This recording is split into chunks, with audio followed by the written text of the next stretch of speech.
Ethan Rivera still remembered the smell of rain and bleach in the apartment hallway the day his life changed. The envelope arrived on a Thursday afternoon, bent slightly at the corners from being shoved into the rusted mailbox downstairs. Across the front, printed in bold red letters, were the words, Massachusetts Institute of Technology. For a moment, Ethan just stared at it. His hands trembled so badly, he nearly dropped the envelope onto the cracked kitchen floor. After years of late nights studying beneath flickering lights, years of balancing school with grocery store shifts, years of pretending he wasn't exhausted every second of his life, this single letter held the answer to everything. His mother, Gloria, was asleep on the couch with the television blaring some courtroom show. Empty soda cans crowded the coffee table beside her. Ethan quietly slipped past her and locked himself inside the tiny bathroom because it was the only room in the apartment with privacy. He sat on the closed toilet seat and opened the envelope carefully. The first line blurred through tears before he could fully read it. Congratulations! His chest tightened. He had done it. MIT had accepted him. Not only that, they had offered partial financial aid and access to a scholarship program for low-income students. It wasn't a full ride, but it was enough to make the impossible suddenly feel real. Ethan pressed a shaking hand over his mouth to stop himself from crying out loud. For the first time in 18 years, he could see a future beyond overdue bills, mold, stained walls, and surviving paycheck to paycheck. He imagined classrooms filled with brilliant people, a dorm room of his own, silence, freedom, maybe happiness. He reread the letter 6 times before hiding it inside his backpack like treasure. That evening, Ethan made dinner while his older sister Vanessa scrolled through her phone at the table. "What's got you smiling like an idiot?" she asked. "Nothing." "You got a girlfriend or something?" Ethan laughed softly. "No." Gloria walked into the kitchen wearing her faded robe, already irritated. "Why isn't the laundry done? I'll do it after dinner. You always say that." Ethan swallowed his frustration. Tonight was supposed to be different. Tonight he wanted to share good news. He reached into his backpack carefully. Actually, something happened today. Vanessa barely looked up. Gloria opened the fridge with a dramatic sigh. "I got accepted into MIT." The room went still. Vanessa finally lifted her eyes. "Wait, seriously?" Ethan nodded, unable to hide his smile.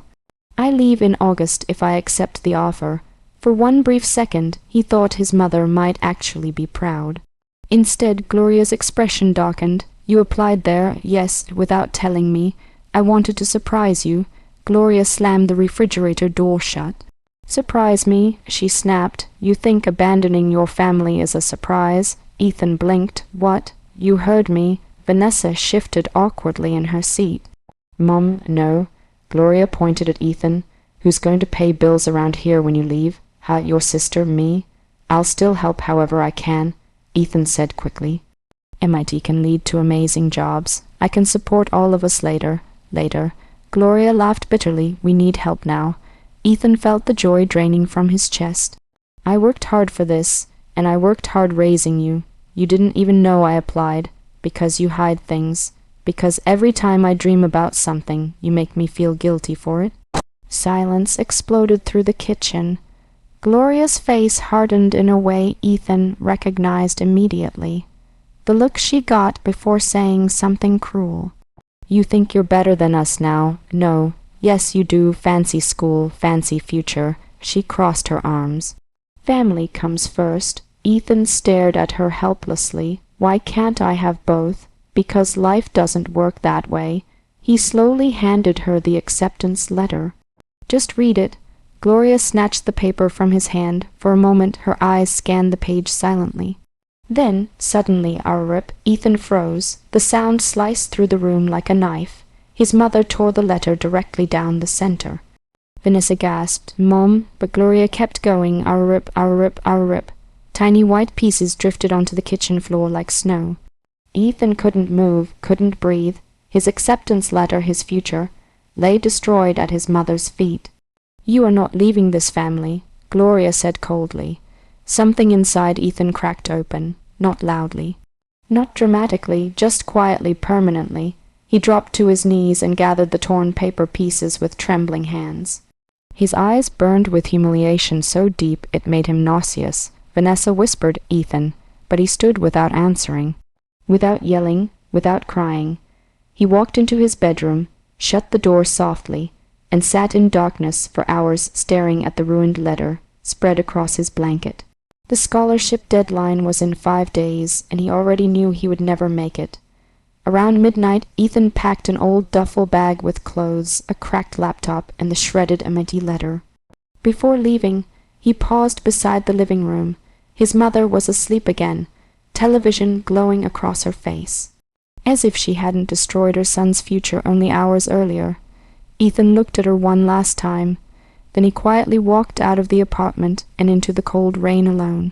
But before disappearing down the street, he made himself a promise. One day, if he ever became successful, he would never allow another child's dreams to be torn apart the way his were. The first winter after Ethan left home nearly broke him. At 18 years old, he slept on the stained couch of a coworker's apartment, waking every morning before sunrise to stock shelves at a grocery warehouse across town. His hands cracked from cold cardboard boxes, and his back constantly ached from lifting deliveries that felt twice his weight. Every night, when exhaustion blurred his vision, he would still open his battered laptop and study. Programming tutorials, free coding courses, anything he could find online. Sometimes he fell asleep at the keyboard with unfinished lines of code glowing across the screen. But quitting terrified him more than suffering ever could, because every time he closed his eyes, he saw his mother tearing apart the empty letter. A rip, a rip, a rip. That sound followed him everywhere. It echoed through lonely bus rides, through unpaid bills, through tiny apartments with leaking ceilings and broken heaters. For a long time, Ethan carried anger like poison inside his chest. He stopped calling home completely. At first, Vanessa sent a few messages asking where he was staying. Then the messages slowly disappeared. Gloria never called at all. It was as if the moment Ethan walked out that door, the family had decided he no longer existed. And maybe part of him preferred it that way. By 21, Ethan had managed to get an entry-level IT support job at a small insurance company. The pay was barely enough, but for the first time, he worked in an office instead of a warehouse. During lunch breaks, he taught himself cybersecurity from borrowed library books and online forums. He became obsessed with learning. While other employees went home after work, Ethan stayed late fixing server issues just to gain experience. People noticed, especially Daniel Cho, a senior software engineer with tired eyes and endless coffee cups. One evening, Daniel caught Ethan rewriting a broken security script after hours. "You're not paid enough for this," Daniel said. Ethan shrugged. "I wanted to understand why it failed." Daniel studied him carefully. "You ever think about engineering?" Ethan laughed bitterly. "That dream died years ago." "Dreams don't die," Daniel replied quietly. "People kill them." The words hit Ethan harder than he expected. A few months later, Daniel recommended Ethan for a junior programming role at a growing cybersecurity startup. Ethan almost didn't apply, convinced he wasn't good enough without a degree, but he got the job. Then everything slowly began changing. Not magically, not overnight, just one exhausting step at a time. For the next 4 years, Ethan worked harder than anyone around him. He built security systems, solved network breaches, and spent countless nights sleeping in the office during product launches. His coworkers joked that Ethan never rested. The truth was simpler. He was terrified of becoming powerless again. At 25, Ethan became lead cybersecurity architect for the company. By 26, he had launched his own consulting firm with 2 former coworkers. And by 27, the boy who once counted coins for bus fare was suddenly signing contracts worth hundreds of thousands of dollars. Success felt strange, not joyful the way he imagined at 18, just quiet. He bought a small modern apartment downtown with huge windows overlooking the city skyline. Some nights he stood there holding coffee, staring at the lights below, wondering why victory still felt lonely. Because no achievement erased what happened. He still kept the reconstructed empty letter hidden in his desk drawer. carefully taped together, every rip visible. One rainy evening in October, Ethan sat alone reviewing contracts when his phone buzzed unexpectedly. Unknown number, he almost ignored it, but something made him answer, "Hello." There was hesitation on the other end. Uncle Ethan." He froze. The voice sounded young, nervous. "I'm sorry." She rushed out. "This is Lily, Vanessa's daughter." Ethan leaned back slowly. He hadn't seen his niece in nearly 7 years. The last time he remembered her clearly, she was a little girl coloring on the apartment floor while adults argued around her. "Lily," he said softly, "you probably don't remember me. I remember." Her small, relieved laugh carried through the phone. "I had to ask Grandma for your number. She didn't want to give it to me." That didn't surprise him. "How old are you now?" 14. 14. The same age Ethan had been when he first dreamed about MIT. He swallowed hard. "Why did you call?" Silence lingered briefly. Then Lily spoke so quietly he almost missed it. "I want to become an engineer someday." Something inside Ethan tightened painfully. "My science teacher says I'm really good at robotics," she continued. "There's this summer STEM program in Chicago I want to apply for." Her voice cracked slightly. "But Mom says it's stupid." Ethan closed his eyes. Suddenly, he wasn't sitting in a luxury apartment anymore. He was back in that tiny kitchen, back holding torn pieces of his future. "What exactly did she say?" he asked carefully. Lily hesitated. She said dreams don't feed families. The words hit like a physical blow. For several seconds, Ethan couldn't speak at all, because after 7 years, his mother's voice still haunted that family like a curse. Ethan couldn't stop thinking about Lily after the phone call. For weeks, her voice stayed in his mind during meetings, long drives, and sleepless nights. Dreams don't feed families, the same words. The same fear, the same destruction waiting to happen all over again. Except this time, Ethan refused to stand by and watch it happen. One Saturday morning, he drove 2 hours to attend Lily's regional robotics competition without telling anyone. He stood quietly in the back of the crowded high school gymnasium while teams rushed around adjusting wires and laptops. Then he saw her, Lily Rivera, thin glasses, nervous smile, hair tied back messily while she tightened screws inside a small robot vehicle. For a second, Ethan felt like he was staring at a younger version of himself, focused, hopeful, terrified. When the competition began, Lily's team struggled early. One robot malfunctioned halfway through the obstacle course, and another team's machine crashed into theirs, knocking off a wheel. But Lily didn't panic.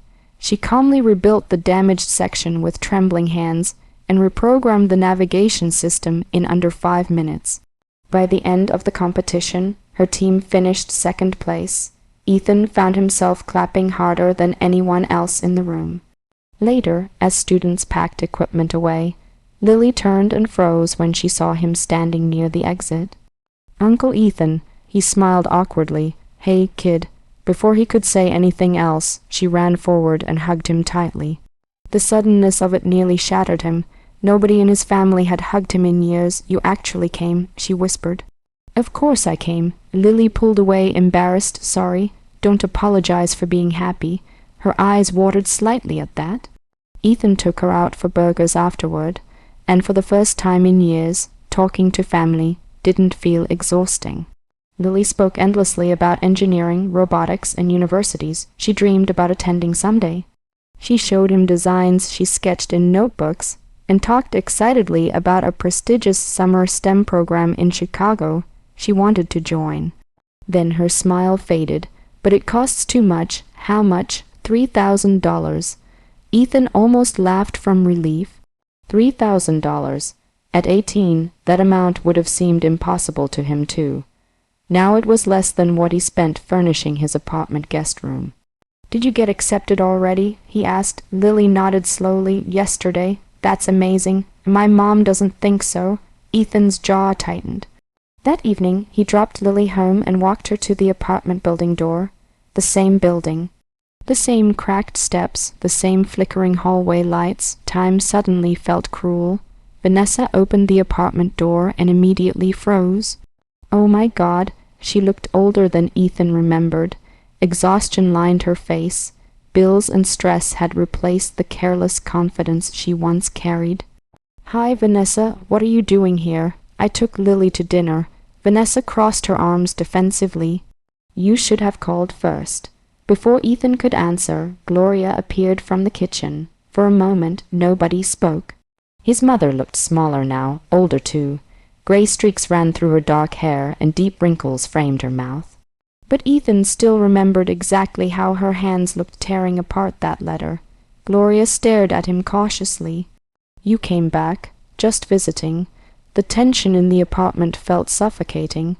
Then Lily quietly said, "Mom, can I still go to the Chicago program?" Vanessa sighed immediately. "We already discussed this. It's important. It's expensive. It could help me get scholarships someday." Vanessa rubbed her forehead impatiently. "Lily, enough."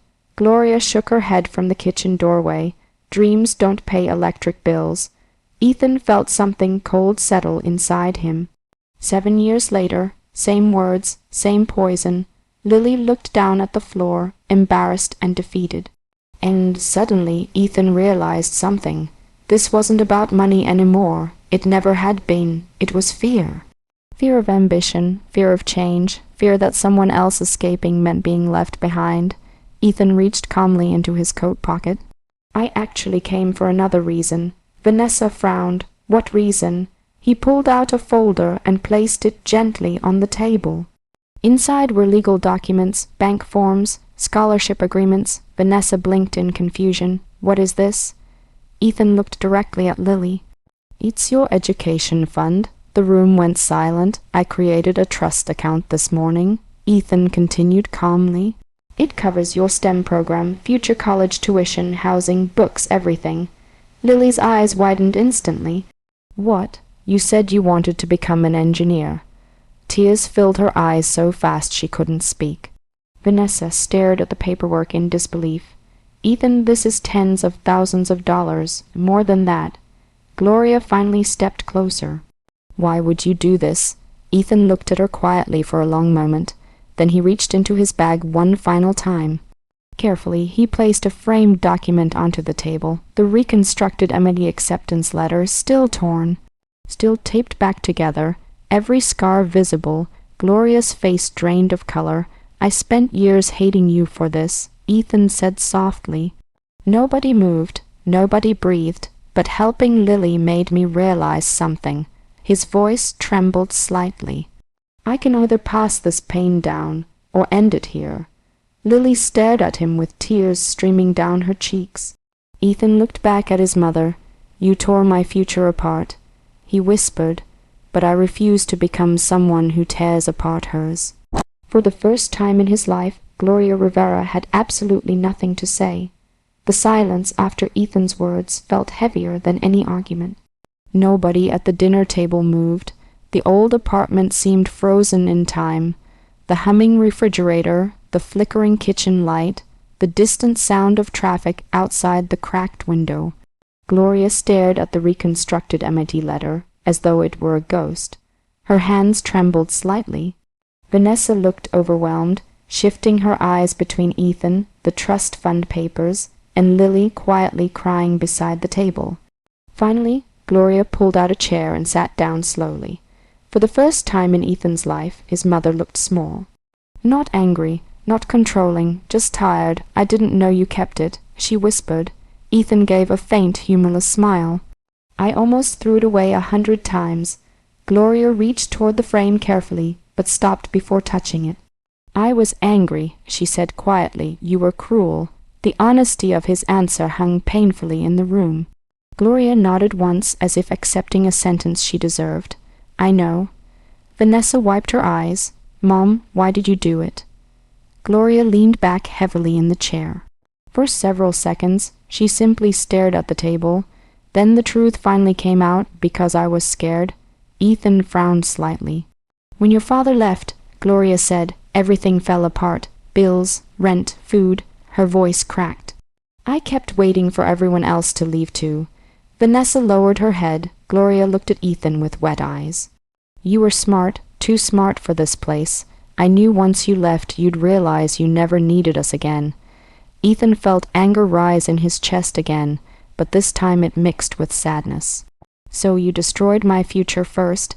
I thought if you stayed we'd survive." "No," Ethan said softly. "You were afraid I would." That sentence broke something inside her. Gloria covered her mouth as tears finally slipped down her face. For years, Ethan had imagined this moment differently. He thought revenge would feel satisfying, that seeing guilt crush his mother would heal him somehow. But sitting there now, watching the woman who raised him cry under the weight of her own choices, he realized revenge wasn't as powerful as he once imagined. Because the real victory had already happened long ago, he survived. Against every obstacle placed in front of him, he survived. And somehow, despite everything, he had not become cruel in return. Lily suddenly stood up from her chair and wrapped her arms tightly around Ethan again. "You saved me," she whispered through tears. Ethan hugged her carefully. "No," he said, "you saved yourself. I'm just making sure nobody stands in your way." Vanessa broke down crying quietly after that, not dramatic sobs, just the kind built from years of regret. "I should have defended you back then," she admitted. "I knew Mom was wrong." Ethan looked at his sister for a long moment before answering. "We were all surviving the only way we knew how.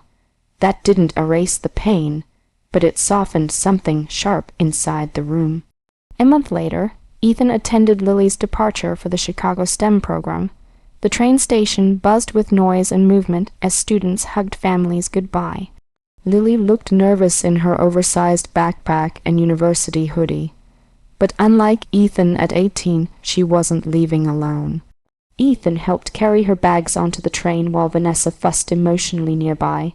Even Gloria came. She stayed unusually quiet the entire morning.